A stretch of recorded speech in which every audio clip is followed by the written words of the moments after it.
Alright, I got this new fangled camera thingy you can hang from your rear view mirror.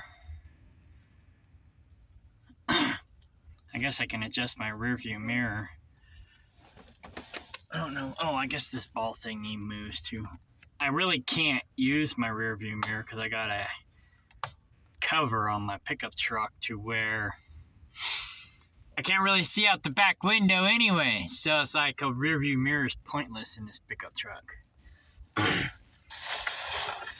This is my old beat up Dodge Dakota that I've had for over 20 years. I bought it when it was 10 years old, and it's now 31 years old. And it's still rocking and rolling. It's been through a lot though. As you can see the hood over here.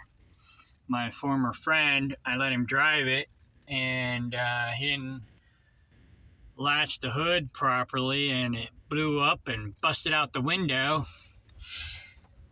and never paid to fix it. So now I had to replace the windshield, and I still got a busted up hood. Although I've got two spare parts trucks on my land, so I can easily replace it if I wanted it to look a different color. I kind of don't really care. I got another Dodge Dakota too that's kind of been a lemon. Mostly because it's got an automatic transmission, and 1992 Dodge transmissions, automatic anyways, sucked. This is a 93 with a standard transmission, and I've only had to rebuild it once in the last 20 years.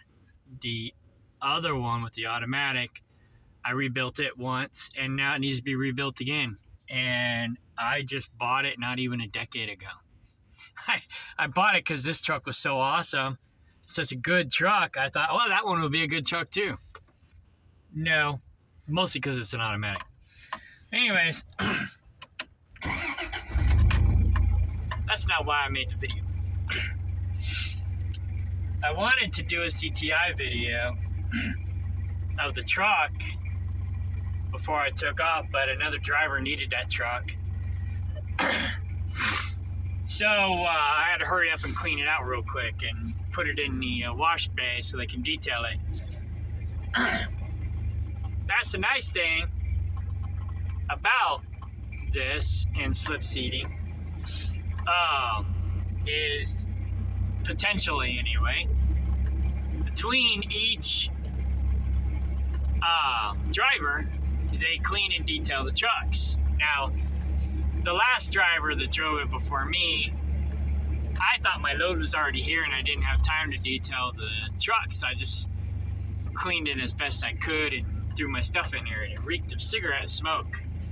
And it wasn't exactly clean, but it was clean-ish, I guess. So there's pros and cons to slip seating. The first truck they had me in was freaking awesome. Clean as a whistle, but it was brand spanking new. This truck, not as new, not as nice, not as clean, but the main reason I came here, I probably should have put this phone on the holster in the direction where my voice was so you could hear me better.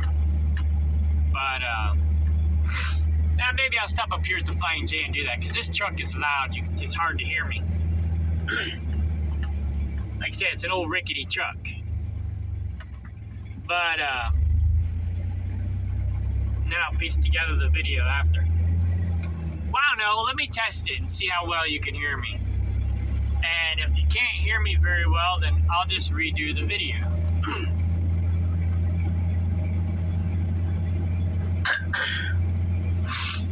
So the main reason I came here, well, there's two reasons why I came here. This was my backup plan. The company I wanted to go work for, I thought, well, okay, I got off the road, rewind. Last you heard, I was driving tankers for, what's their faces? Stoller Trucking. And it was okay, but it wasn't that great. I mean, I made like $1,200 a week. I was home once a week. You can stop now, dum-dum. Anyways, stupid truck drivers. I like saying that, especially when people know I'm a truck driver and I'm cussing out other truck drivers. Stupid truck driver! Blah! You know, sound like a four-wheeler.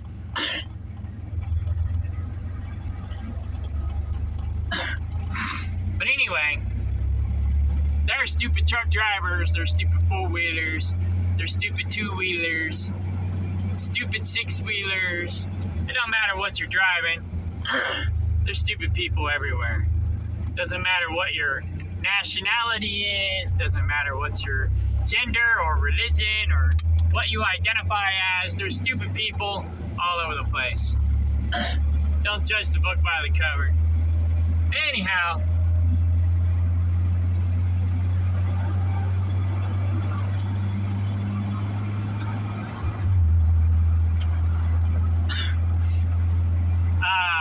okay, Stoller. So, I was working for Stoller, and I hated it. I mean, I was doing okay, I was making okay money, but it was a stress job. But tons of paperwork, the money wasn't really worth it. With CTI, very little paperwork. I was hoping to get my stuff today so that I can tell you how much I got paid. But what I can tell you, because I got my direct deposit Thursday, what I can tell you is I made almost $1,300 in 6 days after taxes. Now, I claim a deduction. I had to guesstimate what the deduction was this year because they changed it on us a couple of years ago. I used to file like single and 10, single and 8, single and 7, whatever, you know, to get more deductions throughout the year. So I don't have to worry about the end of the year because I got my side hustles and whatnot. I got tax deductions throughout the year. So why let Uncle Sam or the New World Order use your money and make money off of your money throughout the year when you could do what they're doing and then pay the difference at the end of the year? So, you know, because they basically just use your money to make money throughout the year, and then they'll give you the difference at the end of the year, minus the interest, because they don't pay you the interest, they keep the interest for themselves. So it's like, well, I can invest that money, make the interest, and then pay them the difference at the end of the year instead. So that's what I do.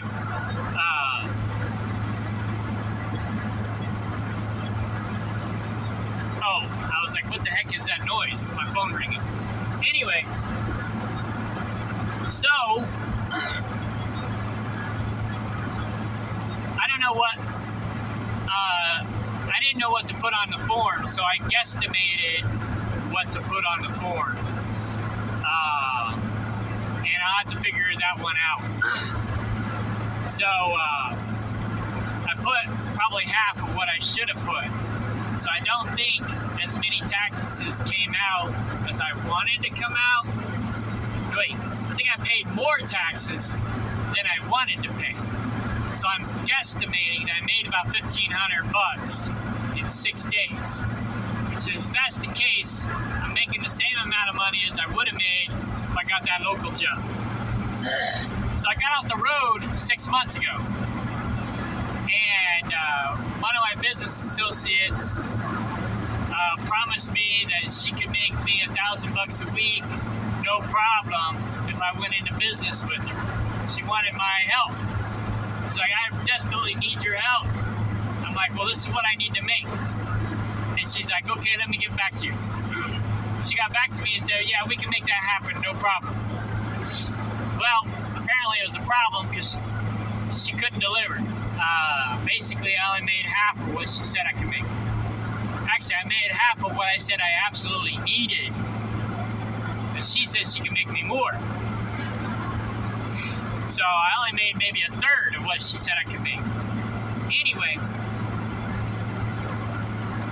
so I bounced around doing different things. I went back to doing my tree business and whatnot. Just doing side hustle work to stay home. Because I don't know if I told you guys, but I got a girlfriend now. And since I got off the road, I didn't get off the road for her, although that might have been an influencing factor. I got off the road because my business associate needed my help and said she could make me money and lied. But anyways, she could have made me the money, but she kept all the good shit for herself and gave me the trash. And I'm like, well, wait a minute. I thought we were supposed to be partners. Partner? So, we weren't partners. She just used me, which is typical for a lot of women. But anyways, but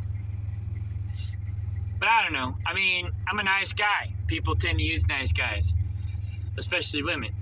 But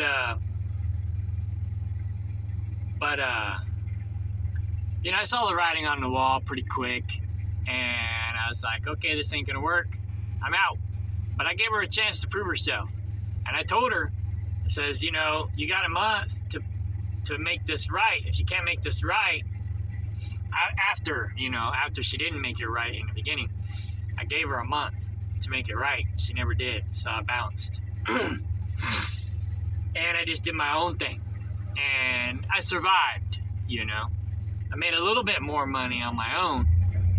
But not enough, especially after winter hit. Winter, I can't do as much tree work. Well, I could, but tree climbing sucks in the winter. And I hate doing tree work in the winter. So once it started getting cold, I started getting desperate. So I also had a couple other jobs I was doing. I was a relief driver for. I was also working out in the oil field in Kansas. And just doing plugging old oil wells. And so I was doing that, and I was a relief driver for a local company that sucked. And I tried to get on with cement, doing cement locally, and had to program myself to get up at 2 o'clock in the morning, and then they didn't even hire me. I was like, what the fork? So then there was a couple other jobs I was going for, didn't get them. And so there was this one company that I got hired on for. Basically, the guy I was doing relief for, local Hall Fertilizer, it was their competition. So I didn't want to call them from the get-go, but finally I started getting desperate, and so I called them. And it was actually a pretty good deal. I was going to make $300 a day minimum every day that I worked. But I had to work 6 days a week, which is fine. You know, I'm not afraid of working. So I'd have made $1,800 a week. So I got hired 2 months ago. But the truck was broke down. And it took them a month to fix the truck. Well, they were like, oh, we'll take care of you. And they paid me for the first week. So I thought, oh, okay, cool. You know? But then they didn't pay me after that. And, you know, most trucking companies, they'll pay you half of what you would make if you was driving, if you're down and it's not your fault, right? So they paid me $1,000 for the first week, or maybe $1,000 for the first 2 weeks. It's kind of fuzzy as to what they paid me for. My girlfriend thinks it was $500 a week. I thought it was $1,000 for the first week, and then nothing after that. I don't know. Either way, I got paid $1,000 for the first month. Well, I can't live on $1,000 a month. right? So the truck was down for like a whole month, and then by the time they got the truck running, the plants that they haul for shut down for Christmas and New Year's. So I had to wait another couple of weeks. By then, I was putting money on my credit card, I was putting bills on my credit card, and I had to cash out some of my dividend stocks and other stocks and Bitcoin to pay my bills. So then I was even more desperate. So then I called CTI as a backup plan, because they spam texted me, letting me know, they said I can make up to 78 cents per mile, which I found out that's not true, but that's normal. Anytime they say up to blah, blah, blah, guaranteed you're not going to make that number. So I guesstimated that I might make 55 cents a mile. The recruiter lady said I can make like 65, 68 cents a mile. But, you know, if the wind blows right and I do everything right and I have all the perfect everything, then yeah, I could make up to 78 cents a mile. So I figure I'll make about 55.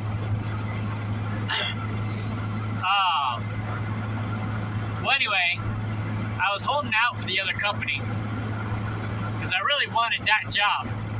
Home every night, 6 days a week, and I have Sundays off basically. $1,800 a week. So I was really holding out for that job. But then they started ghosting me. They wouldn't answer my phone calls. They wouldn't return my phone calls. They wouldn't return my text messages. Nothing. And the office was like 4 hours away, so I wasn't gonna like drive there.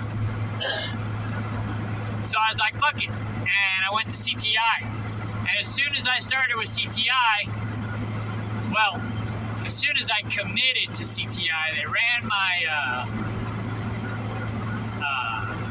they started running all my stuff and had me lined up for drug test and orientation. The other company called me and says, oh, we got work. And I ignored them. They ghosted me, I ghosted them back. They're like, hello, hello, hello. I just ignored them for a couple of days. But that's what they did to me, right? So the next week I told them, says, oh, I'm sorry. I thought you guys were ghosting me because I tried to communicate with you. You said you would communicate with me. You said you would take care of me. And then you didn't. You just ignored me, blew me off. So I moved on, went somewhere else. So that's why I went to CTI. The main reason, though, that's one reason why I went to CTI. The other reason I went to CTI is with the slip seating deal, I can have as much home time as I want. All I gotta do is take one load a week. A month. Legally, you know, in order to be in DOT compliance. Because if I go 30 days without working, basically I gotta go do a drug test and all that crap again before they can put me to work. It's like basically I have to go through all the hiring process all over again. So you gotta work at least 1 day a month, or take one load a month. So with this company, one load is 2 to 3 days. So I gotta work 2 to 3 days a month in order to keep my job. And that's it. Well, you know, I need more money than that. So I only take 2 days off in between jobs or runs. So I run a week and I take 2 days off. But if I need 3, I can take 3. If I need 4, I can take 4. Unlike the other company, I was committed, working 6 days a week, every week, with only Sunday off. And that would eventually be a problem because sometimes you need business days off to take care of business stuff. Where I live, This is what I complained about before with HMD. Where I live is a ghost town on Sundays. Nothing's open except church, the grocery stores, and the gas stations.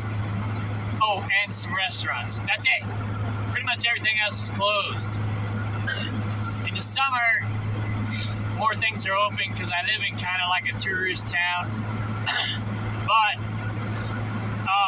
it's a great like retirement community type of place or vacation space place, whatnot. You know, so in the summer it's busy. In winter, dead.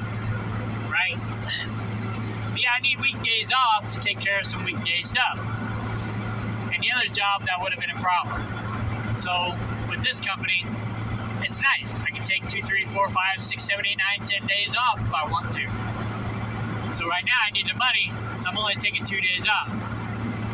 But in the summer, I could do tree trimming, I could do my U-Haul business, I got my farm, different things.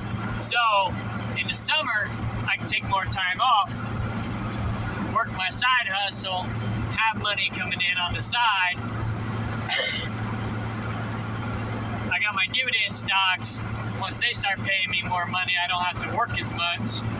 This is a great place to retire or semi-retire. So it's really not that bad. Now, if I made $1,500 last week before taxes, I would have made the same amount of money working 6. Oh wait, no, that was 5 days. Wait, was I 5 or 6? I think I only worked 5 days last week. I can't remember. Maybe it was 6 days. So that's almost as much as I would have made at the other company, but I got a lot more freedom, a lot more flexibility. The trucks are decent. They're automatic trucks. They got that automatic sensor thingy, so if you're too close to the vehicle in front of you, it'll adjust the speed, which can be nice, can be annoying. If it was a stick, it would suck. With an automatic, it's nicer. I don't know what company I was with, but I was with the company that had that speed adjuster thingy on the truck, but it was on a manual transmission, and it was very annoying.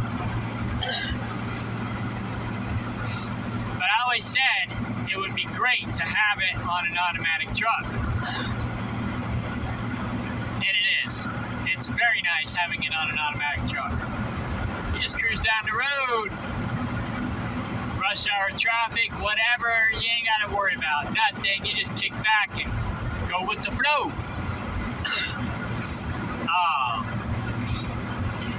It's not easy to do that. I feel my truck slowing down, I want to put my foot in it. But sometimes, I forget, and I catch myself doing 60, 65 because I'm following some slow truck. But, it is what it is. So, but it's nice. It's nice having an automatic speed, collision, prevention system. They do have onboard cameras, but they don't spy on you like HMD and some other companies. Although HMD did let you cover up the inward-facing camera. But if you was over the road, they would dock you a penny or two a mile if you did that.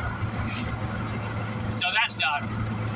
This company, they don't do that. They just got an outward-facing camera to protect your butt, which was nice because yesterday morning, I had a four-wheeler road rage me trying to get me to rear-end it, which happened when I was with HMD. So, yeah, these dash cams are nice to have when you're in a situation. They don't have force dispatch, which is also nice. I told them I don't run night. If they got day runs, I'll take them. But I get up at 4 o'clock in the morning now. 5 o'clock, between 4 and 6 is when I typically get up. And I don't run past 7 or 8. So, because there's no parking in the truck stops after that time. So, as long as they don't expect me to run nights, I'll run. I don't give a damn. I want the money, you know? So, I just got a solar powered truck. I shut down when the sun goes down. Not really, but you know what I mean. I used to actually have a solar powered truck. It was pretty cool. But I'll tell you that story later. Anyway. Yeah. So, but anyway, CTI. Oh, this is what I wanted to say. So, after I turned in my, I parked the truck, dropped my trailer, parked my truck, went inside to do the paperwork, and then went to clean out my truck. Before I went to clean out my truck,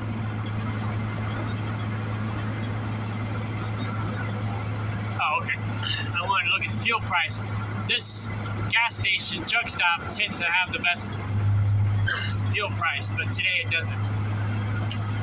Not that I need it. I got 3/4 of a tank. But on my way to work or home, I scope out that truck stop. Anyway, the bad part is I'm an hour away from work. So I got an hour drive to it from work, but the good thing is I only got to do that once a week.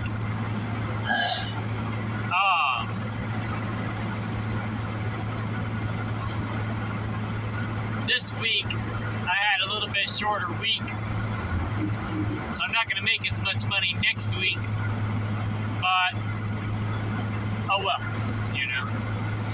I went out Tuesday, and now it's Saturday, and I'm going back home.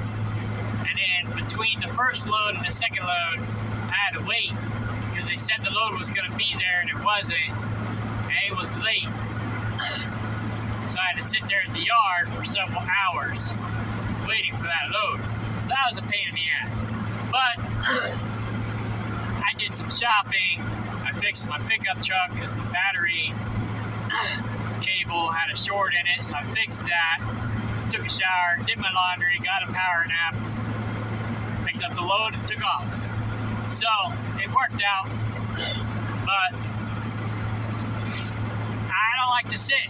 If I'm sitting, I want to be sitting at home. So that's the first real hiccup that I've had.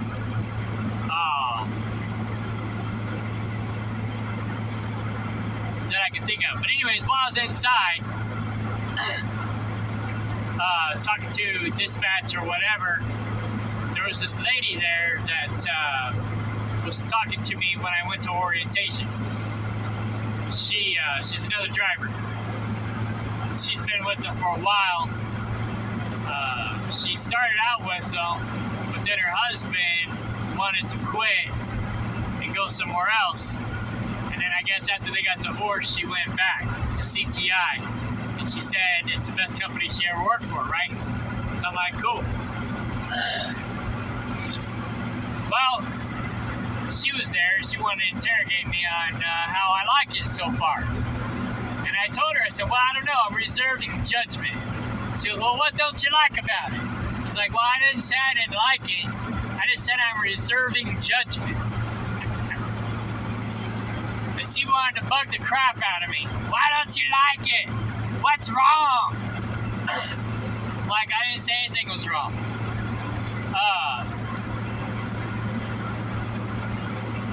I think it could pay better. But, you know, it is produce. It is reefer. So, I think that's the lowest paying job on the totem pole. So, and I kind of knew that going in. But like I said, I mostly went there because of the flexibility. And knowing what I know about dividend stocks now, as long as I make over $1,000 a week, I pump money into my dividend stocks.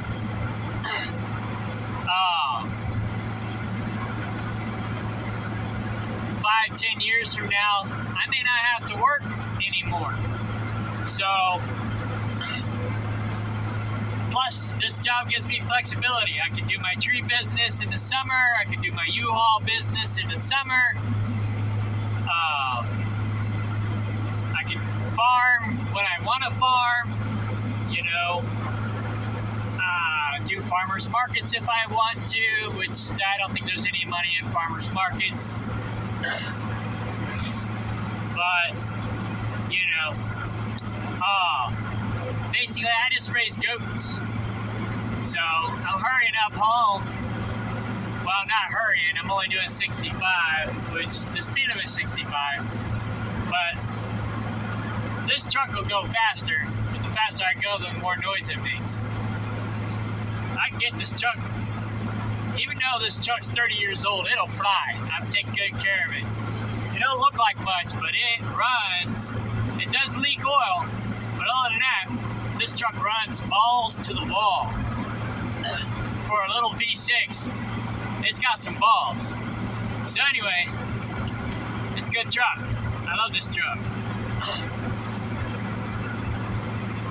Like I said, it don't look like much. It looks like it's falling apart, but it's a damn good truck.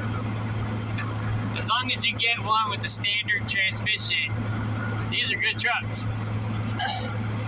Anyway,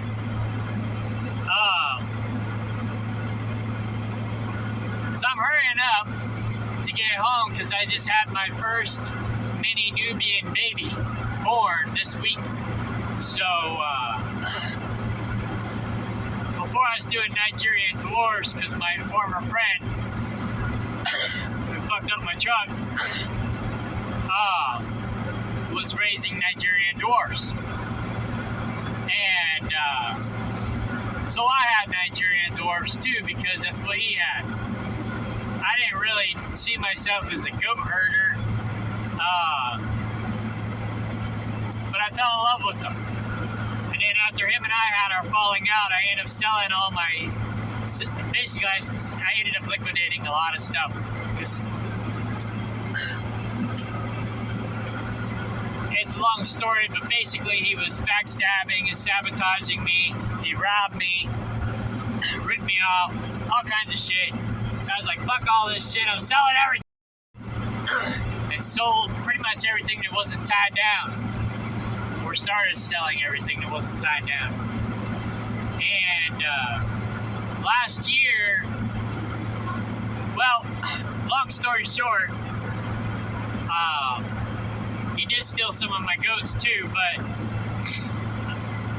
I sold most of my goats. And then I had 2 left. Technically, I had 4 left, but the 2 of them were still nursing the mom. And the father of them belonged to me, but the mother belonged to him. And I couldn't take the goats, even though they belonged to me, because half the goats were mine and half the goats were his, that were born off of his females, because I had the males. And so 2 of them were still nursing, so I couldn't take them, and he took them, even though they were technically rightfully mine. And I had 2 other goats. One was a wether, and one was a 3-legged goat because she got injured. And so he thought she was worthless until she had a baby. Then he thought she had value. Well, he stole her and the baby, and I was gonna give her and the wether to another friend who just wanted them as pets. And that's all they really are good for, is pets anyways. But he stole the mother and the three-legged goat and her baby, along with the other two babies, which it would have been unfair to the babies if I took them, the other two babies, because they hadn't been weaned yet. So I wrote those off. But he stole Trig and her baby and left the wether behind. Well, anyone who knows anything about goats knows you don't leave one goat alone. They'll get depressed and die from depression. But he saw the wether as worthless, so he didn't take him. So I had this one goat left. I couldn't give the goat away to the friend because the goat needed a companion. I could have still given her the goat, but oh yeah, I gotta go to Aldi's. But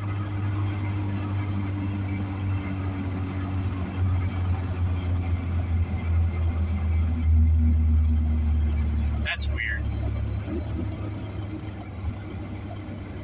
It's saying 3 minutes and 12 seconds. Oh, maybe. No. Maybe. I don't know. Anyways, maybe it stopped recording and started recording again on its own. That's weird. Okay. I don't know if I got or lost the first half of this video or not. But anyhow, what was I saying? Oh. Go! Go, go, go, go, go!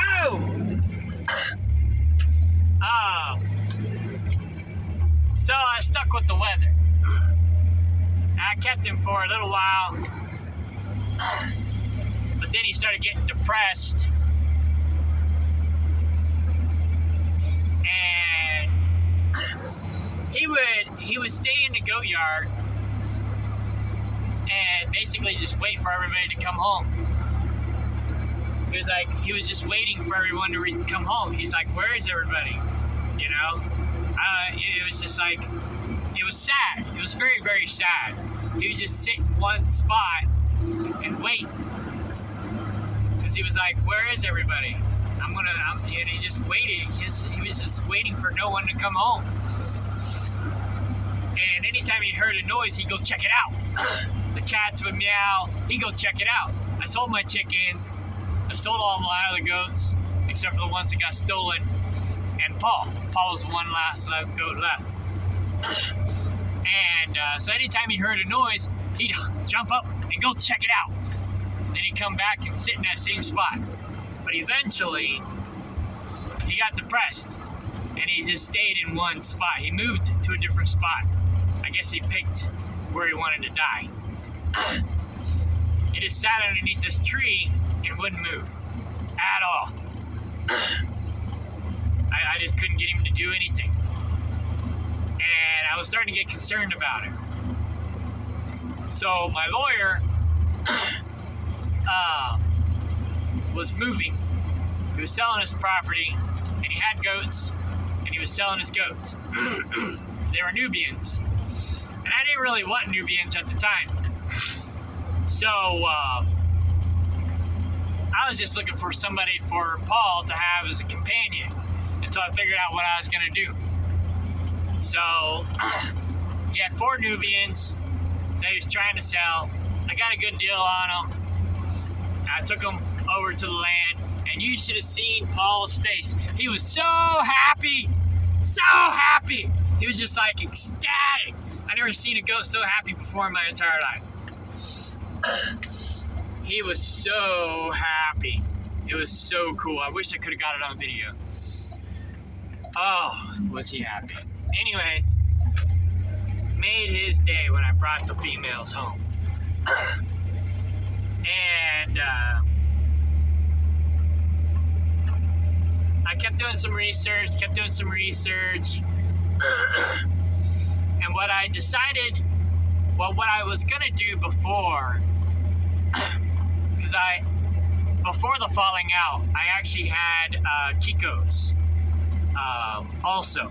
So what I was gonna do is I was gonna breed uh,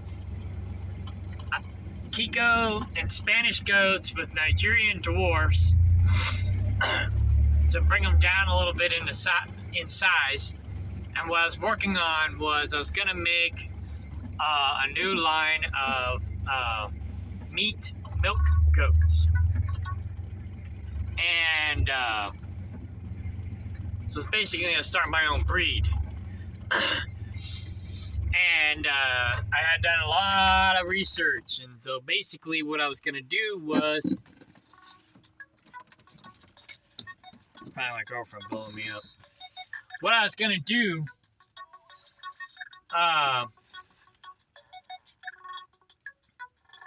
the Spanish goat had developed parasite resistance over the years, and it's a meat goat.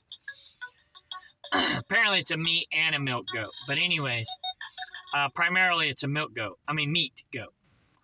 The Kiko is a hardy goat, doesn't eat as much, puts on more weight, and is also a good milk goat. The Nubian is one of the breeds that went into making the Kiko. And then, what I was going to do is I was going to get Kiko Spanish goats and then breed them with Nigerians and then make what I was going to call a Skygerian. Spanish Kiko Nigerian. But then, like I said, I had the falling out. My so-called friend was fucking me over and all kinds of shit. So I sold everything. And I was going to start over. So I just was doing more research. And this one guy said to me one time, he has like this feed store up north from here. I was delivering something to him, Salt Lakes. I was delivering Salt Lakes to him when I was with HMD. And he says, why do all that work when you could just get something that's already established? And I was like, I don't know, I guess I'm just kind of sort of like a mad scientist or something. But I've been thinking about that over the year, and I got to realize he was probably right. So I've been doing research on milk goats that are already existing, and I decided to settle on the mini Nubian, which is Nubian and Nigerian cross. So they bred 3 different goats to make the Kiko, and now they bred 2 different goats to make a mini Nubian. So basically that's what I decided to do. I was like, well, I already got Nubians. I'll just get a mini Nubian and breed it with the regular Nubians. So instead of being half Nubian, half Nigerian, it's the breed that I'm doing now is 75% Nubian and 25% Nigerian, which should still give good milk. I'm not going to milk them. I'm going to raise them for meat. But if somebody wanted a good milk goat, these are good milk goats also. But anyways, so that's that. I'm sure I'm over an hour now, so... And my girlfriend's been blowing me up. Let's see how many times she called me. 3 times. So I gotta go. All right, bye.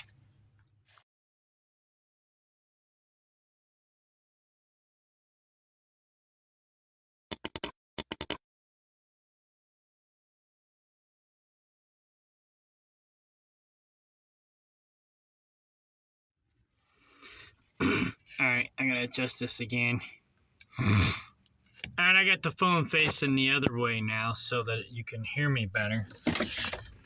So I'm gonna test. This video is gonna be a test to see if you can hear me decently on the other side or not.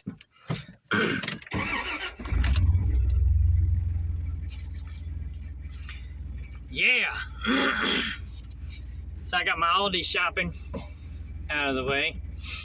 One good thing about this job and having to drive to Springfield all the time. What the hell? This guy don't know how to park.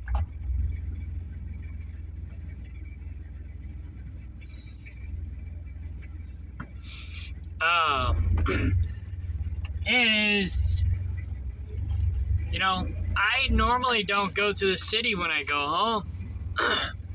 Well, I gotta go to the city to go to work. So it's like, I go to Springfield to go to work, and then I drive back to the country when I go home. On my way back home, I can do my shopping. And I get all my stuff covered. This town here, Bolivar, is where my accountant is. So,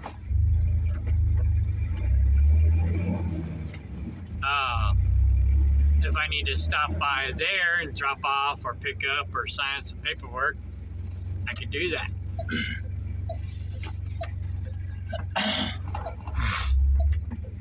If I was to do it all over again, I'd probably buy property here or closer to here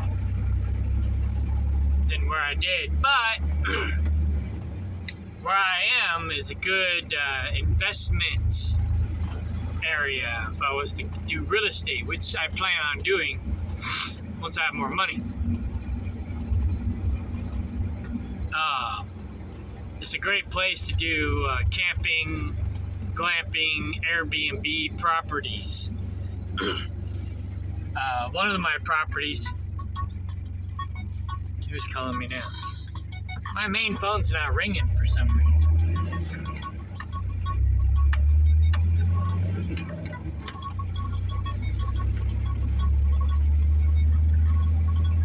My main phone forwards to my other phone.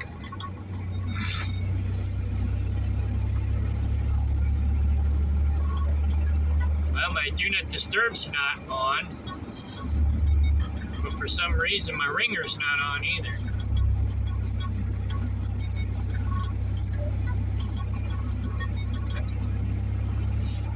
Okay, yeah, now I got everything turned on. Now who called me? My brother. Alright, I'll call him back. But anyways, yeah.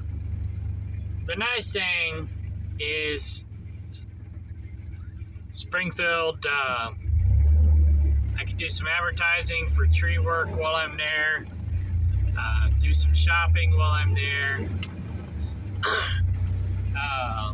Bolivar, same thing. I am looking to buy another piece of property, maybe. Everybody and their brother wants to buy my property that I currently have. And it's like, no. But at the same time, if I find something better, then yeah, I might be interested in selling. Everybody wants it. It's got to be valuable. It's good farmland, but, and that's what I was originally going to do. I was trying to do a sustainable community, but that turned out to be crap, a flop. Most everybody, pretty much everybody except for one guy who came to the land was worthless eaters. And the guy that wasn't, he only came to the land because he had a crush on me, and then when he found out I wasn't gay, he left. So, I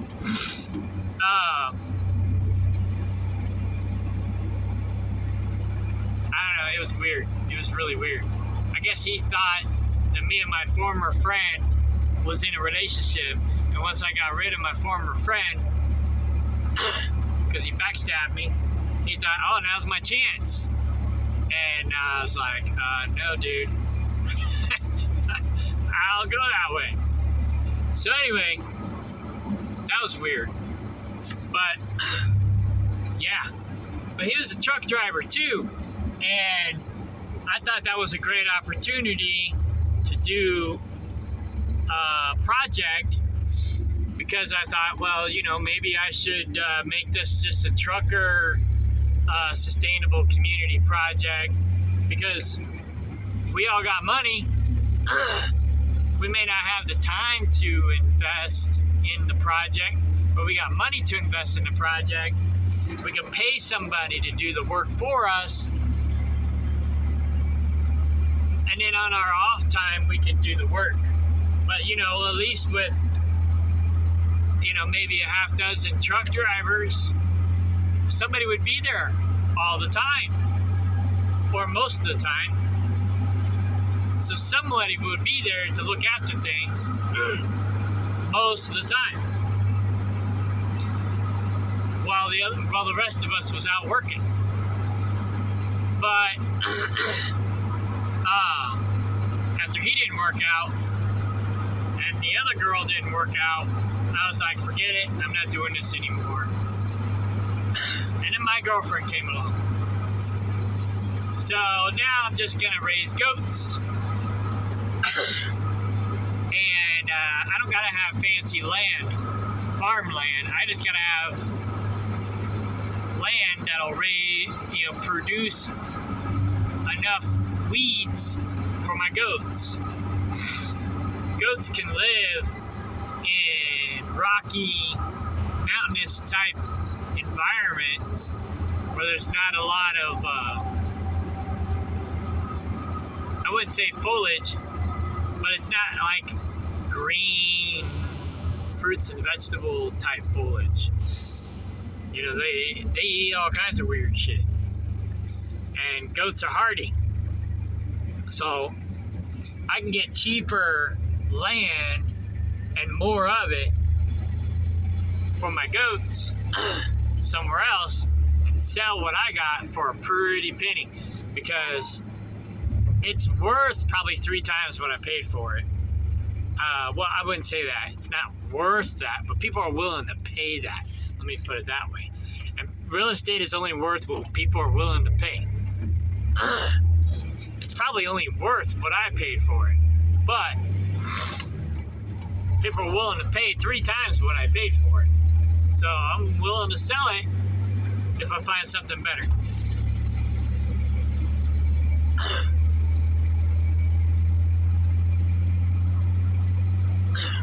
But anyway, I like where I am. It's a good real estate investment opportunity location. It's not like a tourist attraction.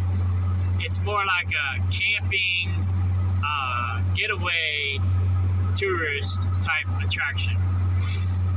So, yeah, in the summer people come down for the lake for camping, glamping, Airbnb. It's basically just like a getaway place, a vacation spot. And so I can make some money on real estate doing Airbnb. So basically what I'm doing now is just investing all my money into dividend stocks, and then after that I'll be investing my money into real estate and Airbnb. And then when I don't gotta drive a truck no more, I won't be driving a truck no more. But anyway, yeah. So CTI. CTI, could it be better? Probably. Could it be worse? Probably. Well, definitely. It could be better, it could be worse. But it gives me the freedom and liberty to do pretty much whatever I want. So if you're ready to retire or semi-retire, or you got a side hustle, CTI might work for you if they're in your area.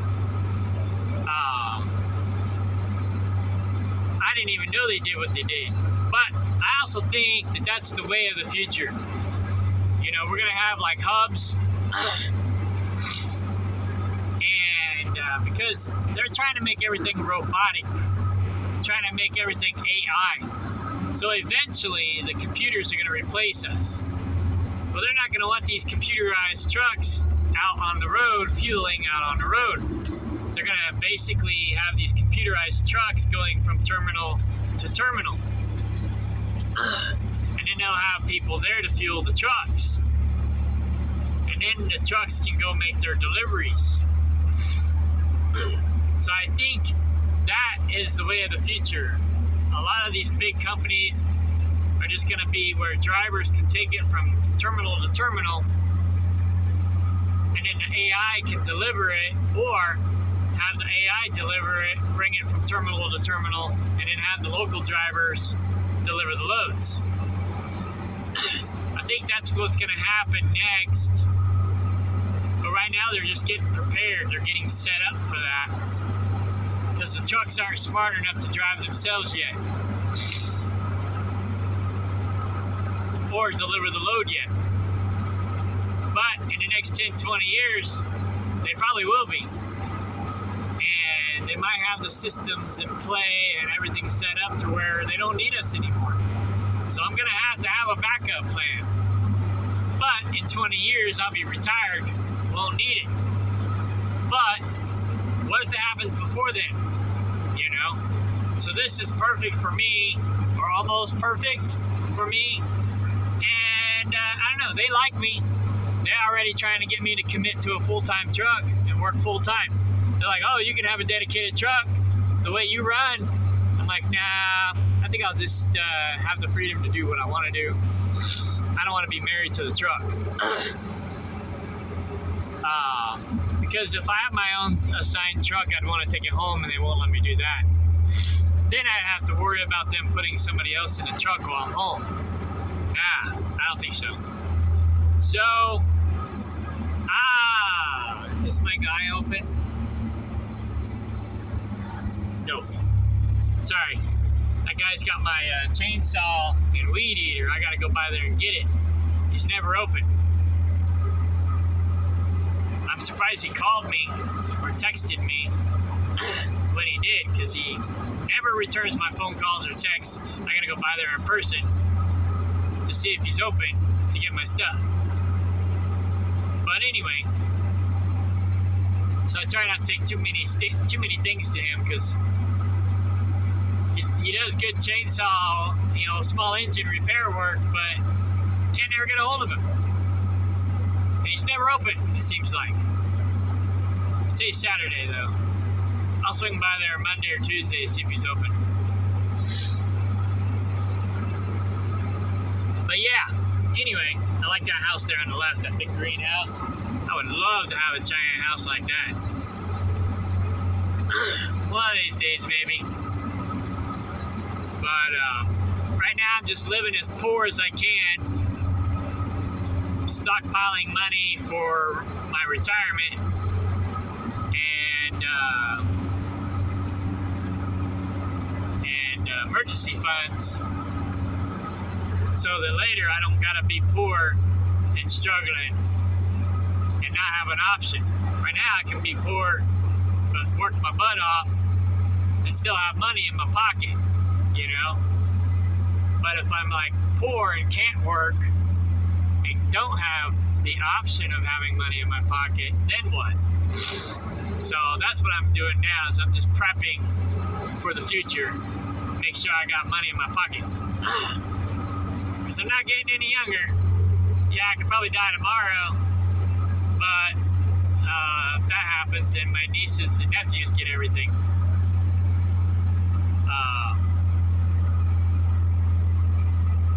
But anyways, yeah. Alright, well, my brother called. I'm going to call him back. And then I'll piece together these 3 videos.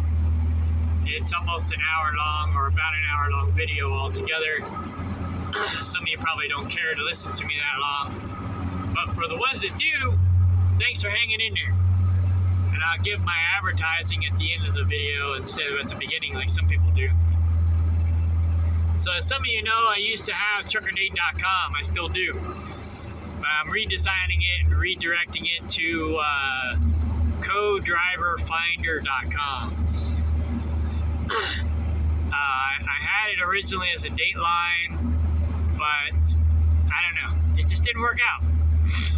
So now I'm having it as a co-driver finder website, which you could still use it as a Dateline if you wanted to, but it's primarily for drivers who want to find a co-driver. And I got into that idea when I was looking into doing short truck expedite, because that was going to be my semi-retirement plan.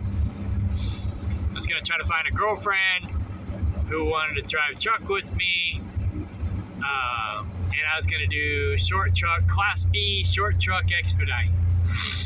Then that way we could stop and sightsee in between runs, do whatever we want to do, enjoy life. But,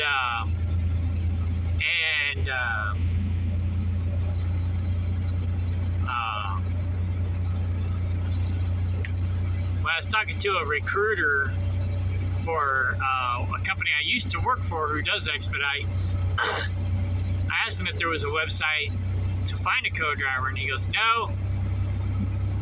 And then he jokingly said, like farmers only, expediters only. And so I went out and bought that domain name, but I didn't want to restrict it to just expediters. So I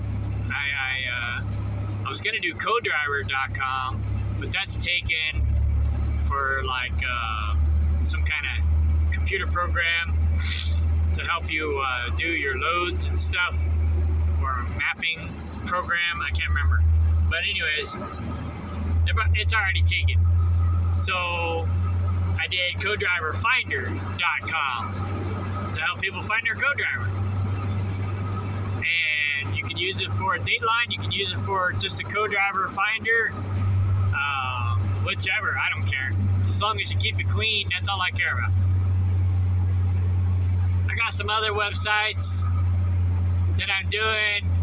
I got my aromatherapy website that I'm going to be relaunching here soon. That's called oilsoftheearth.com. You can check that out if you want some aromatherapy. Oilsoftheearth.com. And then I got freefoodandmedicine.org. I don't make any money off that, but that's where I talk about health and nutrition and try to educate people on wild edibles and stuff like that. If you want to buy goat meat, I don't have a website right now, but I'm going to be working on that. I'll be selling goat meat here for too long.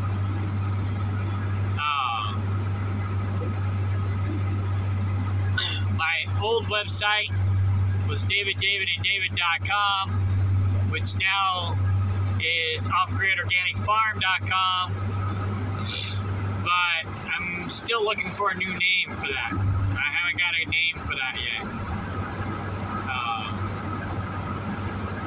So I'm rebranding myself in that department. But that's pretty much it. One of my associates who's helping me with the tree business makes wood products like bowls and stuff like that, artwork, crafts.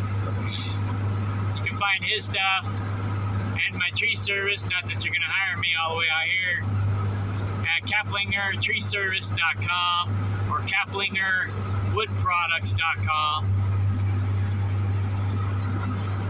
Basically, where I'm living right now is Kaplinger Mills, Missouri. My IT business is KCLAI.com or KCLAHosting.com.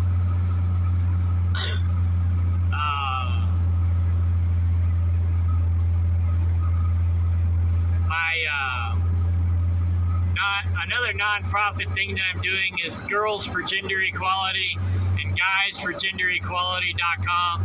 That's more like a red pill thing. And I also have ScrapGovScrap.com, which if any of you guys know Lenny Ladner, he's the founder of ScrapGovScrap. He's a truck driver too. That's pretty much it. I got another Dateline called Off Grid Singles. I'm rebuilding that right now. It's not officially up and running yet.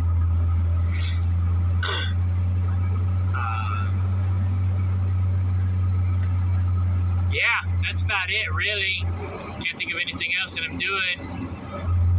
So, my U-Haul business, I just basically have a contract with U-Haul. So, but if you need help moving, you can go to movinghelp.com and you can can hire people in your area to help you move. And if you want a side hustle, you can sign up on movinghelper.com and help people move on the side at home. That's basically what I do. I got movinghelper.com and I got my own account there. I got my own deal, and I help people move in the summer.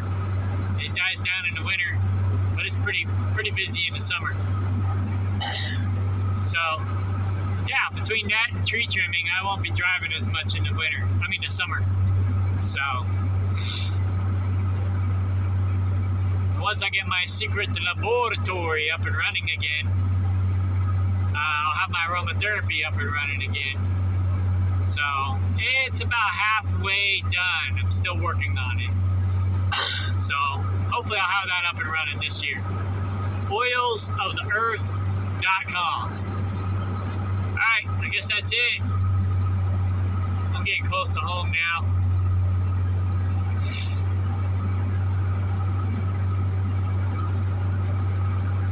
Alright, bye.